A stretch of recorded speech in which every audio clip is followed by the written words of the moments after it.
But what was going on? I mean, listen, in listening to this guy for 2.5 hours speak, the guy is not that smart. He's not that sexy. There's nothing interesting about him. So, girl to girl, explain to No. me the kind of conversations you were having with this dude. Well, that's just it, is there? I think there's a lot of fixation on this emotional affair, and you have to define what that means for me. I wasn't sexting him. I wasn't sending him graphic photos. We weren't talking about sexual innuendos or anything like that. It was just conversation. It was like having a conversation and having a friend. But that in and of itself was already completely unacceptable to Keith. And he knew that. He knew how afraid I was at Keith getting even a glimpse of any engagement of a relationship with someone else. So, when you say that Keith caught your first conversation or a conversation, was there anything inappropriate in that conversation that he actually caught? No. So, it No, it was was just just the that I fact was that you were speaking. talking to a man. Yeah. Okay. Yeah. Okay, so then you move to having these private conversations. And again, is it just like telling him about your life because you can't really talk to your husband? Is it very innocent things? Like what are we talking about when you say you wanted to continue this or he wanted to continue this? What did you want to continue? Why did you feel connected to him? I was doing a lot of complaining, really. It was someone that was listening to me. I was doing a lot of complaining about my marriage, and I was doing a lot of complaining about the misery that I was suffering, and how much that I was trying to figure out and navigate how I was no longer going to be married to Keith. So I think to James, it was like if he could plant a flag, right? If he could establish getting his foot in the door, maybe when I broke up with Keith, I would choose him, if that makes any sense. Hmm. So I think it was really like this grooming process that he did not want to lose communication with me because he had an indication of my misery and an indication that I was trying to figure out how I would eventually dissolve my marriage. But was he like giving you good advice? I mean, again, this guy sounds so clueless about things like this. Like, what kind of like, why not pick a better guy that you could have an emotional affair with who's like giving you amazing advice? Like, what kind of conversations were these? Well, and I mean that I wasn't able to like go to Starbucks and make new friends. It was Right. what little people I had accessibility to. James was just accessible to me, and he was someone that was a good listener and someone that was there for me. And again, I think he wanted to make sure that he could shoot his shot eventually. So it was like that, like, I'm going to shoot my shot. I know that you're really miserable and, maybe I can save you from your marriage. Maybe I'm going to be that next person. So there was like this trying to convince me to leave my husband and trying to convince me that the grass was greener, so to speak. So was he giving you ideas of like, hey, I want to be with you. This would be amazing. You can come down and see me. And I mean, I know from seeing on this last documentary you just did that you said you finally admitted, yeah, you were kind of planning on maybe doing it. Whether or not you were going to go through with it is a whole nother story, but you were in essence leading him on, I think, right? Oh yeah, I needed someone to talk to. So, of course, and I was a very meek woman. I was a people pleaser and I was very agreeable. So, for me, it was him saying, if you ever need a place to go, my place is available. If you ever needed somewhere to stay, I could absolutely help you. And, there was this like wanted to become my savior kind of complex with him. And that to me, of course, was very enticing, but I wasn't ever going to follow through with it. It was more like I didn't know how to keep him in check and I didn't know how to put him in place. And frankly, excuse my language, but I didn't know how to be a bitch back then. Thank God I went to prison and I've learned a thing or two now, but I didn't know how to turn down men. Like, that wasn't something I was very good at. So I was really easy prey for him for that. And then let's go back for just a second. Where are things at with Keith? Are you guys, sorry to be, were you guys sexually active at this point? Are you guys emotionally connected? Like, lead me up to the day before this abduction happens. Tell me what your relationship was actually like. Um, so prior to the abduction, I was trying to get my husband to come home. There's, even they released the text messages from that day. I even tried to coax him with, coming home for lunch. And he blew me off. Um, James was incredibly aggressive in the way that he was communicating that day, and it was making me very uncomfortable. And I wanted to delay and try and delay seeing James because he was really aggressive in the way that he was text messaging me. And so, if I could get my husband to come home, then I could very simply text message James and say, sorry, my husband's home. I'm not able to come and meet up with you. And so I was doing everything that I could to try and eliminate what I felt was going to happen with James, which was his aggressive text messaging. And yeah, at that point, I would say our relationship was not good with Keith and I. Our marriage was not healthy. It was incredibly toxic. Well, And I mean, asking him to come home for lunch for sex, was that something you normally did? Was that something that would have been exciting for him? Or was that kind of the last straw of like, oh my God, he's paying me no attention. Okay, I'm going to go have lunch with James because he's now driven up all the way up here. sex wasn't a connection in my marriage, it was my marital duty. Got it. That kind of takes all the connection out of it, just in the way that I say it. Got it. Okay. So, and then I think people really do need to understand that lead up because, again, listening to James, he makes it seem like this was very planned out. You guys bought, you guys had these burner phones, which meant you did have this. I mean, you're not saying you did not have this private communication. You did. Yeah. He's saying he was asked to come pick you up, um, and you're saying you did or did not ask him. I mean, did you guys plan on having lunch in Reading that day? Yes. So I knew that he was in town. There was an established meetup. So I was starting to eliminate and gradually break off our relationship. So there was a plan for him to come in town and to meet up, but it was going to be in a public place. It was going to be in a restaurant. It was not at the end of the dirt road. And what I had done is I had text messaged him during his aggressive text messages and said, dude, I'm going to go for a run. You need to wait. I just dropped the kids off at daycare. I'm going to go for a run. And when I get back, I'll hit you up. And I wish so much that the FBI could have found the burner phones. I think that there's such a missing piece of the evidence in this because if they would have had access to the burner phones, they would have seen that established communication and they would have seen that there was no plan to go to Southern California or to have him appear at the end of the dirt road.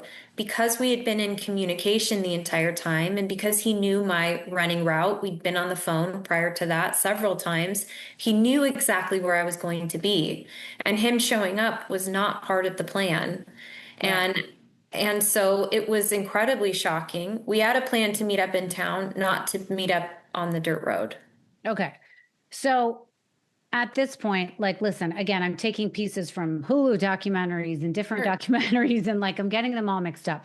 The one thing Yeah. I do remember is that there is a phone at the end of, I think it's your driveway, right? And it has hair in the ear pods, whatever, and it's just on the ground, placed, thrown, whatever.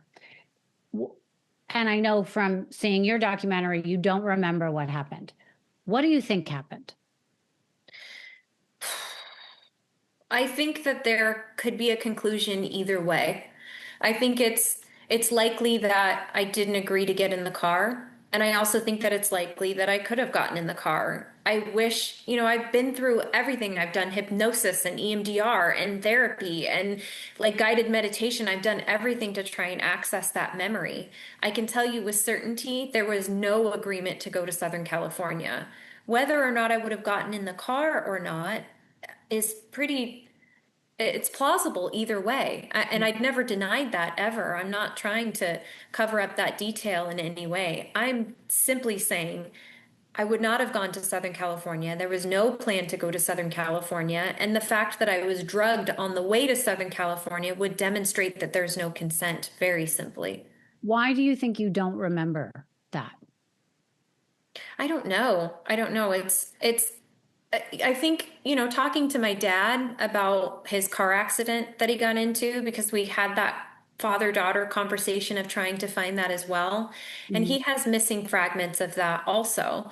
Going through that personal experience, it's kind of like when you go under anesthesia, right? In a surgery, there's just things that you don't remember, regardless of how hard you try to seek it. That's really the best way that I can describe it is it's just not there.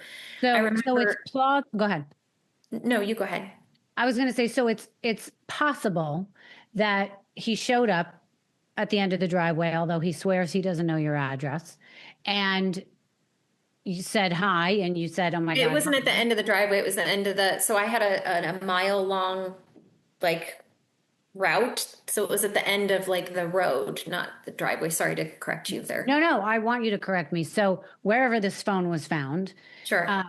so it's possible that sees you, you ran into him, maybe you're calling him, talking to him, he picks you up, and then things change as you get into the car, and he says, "I'm taking you with me.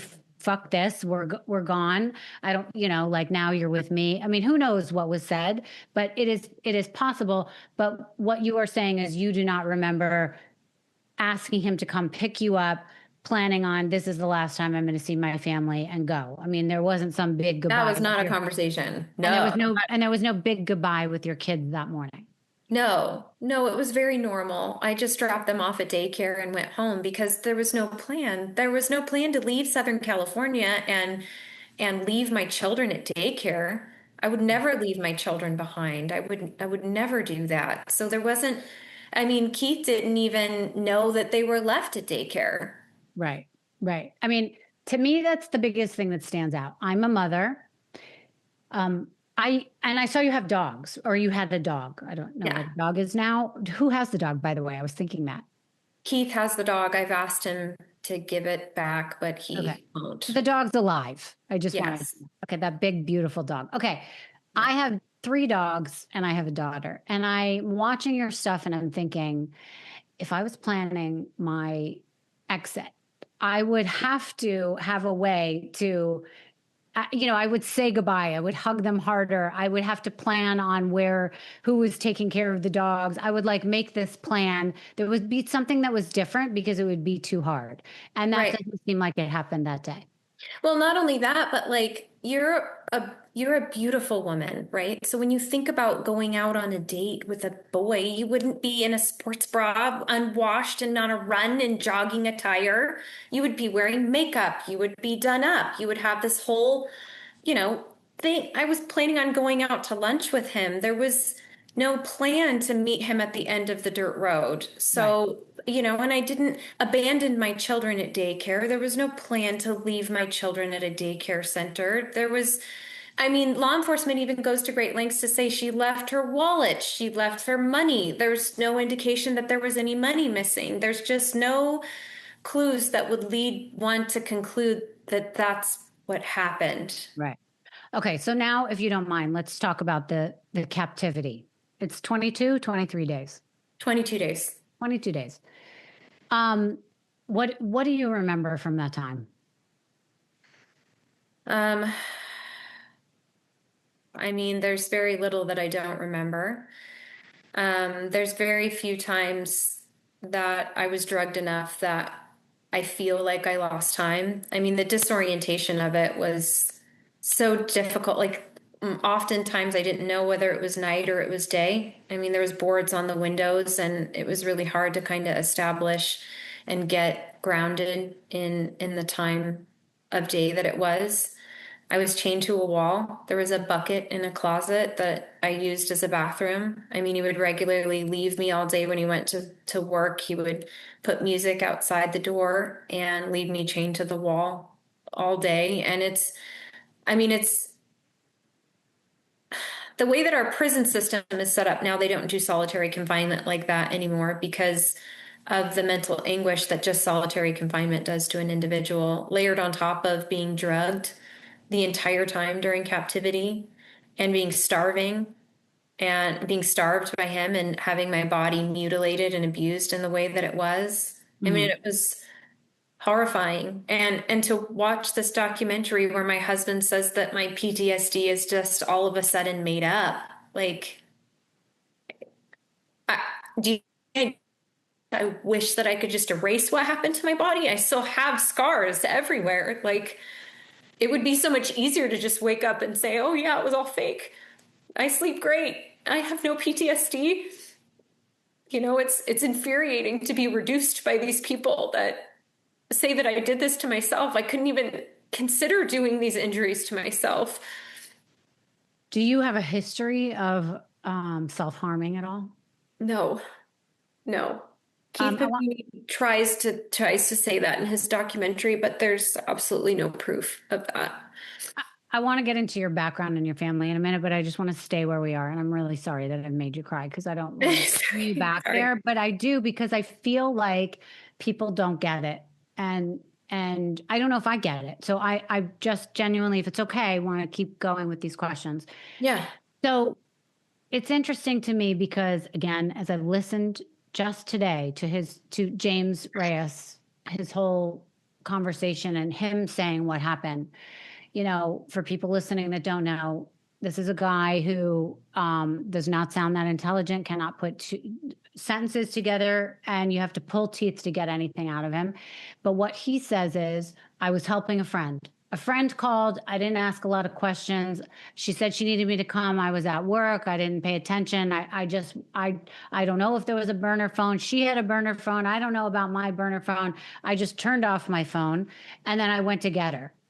And then we turn into finding out that he branded you and he admits he branded you.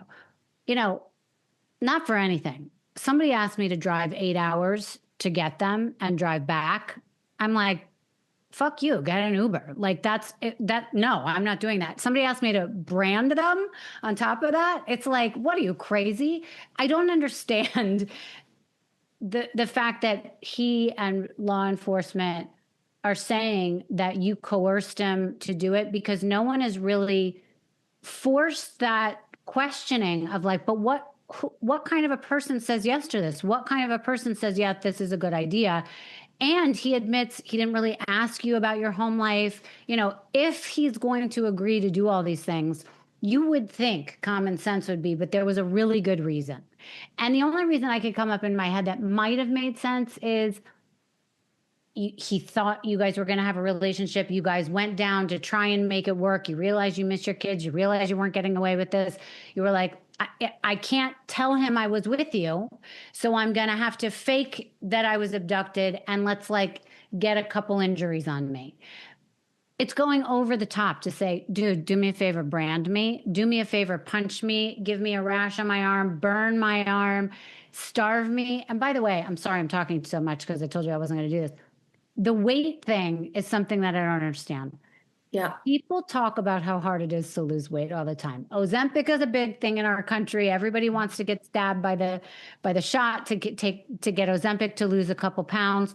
How much weight did you lose while you were gone? So I was 107, and after captivity, I was 87 pounds. So you kind of see in these photographs, right, that you can see all of my bones. It's hard for me to lose weight because I'm already a thin person. Okay. Like I just want to stop you there because I think this is a very important thing. And to me, I know this sounds crazy to everyone listening. Don't give me hate about this. How many times have we all been like, I need to lose 5 pounds to go to a wedding, to go to a thing, to go on a date, whatever, and we can't do it. So maybe you get Ozempic, maybe you try and starve yourself. To lose 20 pounds in 22 days is almost impossible on your own, being like, I'm going to be this tough that I'm going to starve myself. It's almost impossible unless someone else is forcing you to do it. So for me, whether or not I believe you, that is one reason where I'm like, there's no way she could have done that on her own yeah. in a way that made sense because we're all trying to lose weight. My fiance is talking about, getting insurance and stuff. And he's talking about why he can't lose the last 3 pounds. And you were away for 20 days and lost 20 pounds. I mean, it's not something you can do on your own because this guy goes to work and you're just on some burner phone looking at how famous you've gotten. I mean, it makes no sense. So explain, are you in and out of consciousness all day? Are you awake all 22 days and you're miserable and bored and starving and wondering if someone's going to save you? Tell me, bring me into that room with you. It was 22 days of absolute hell and torture.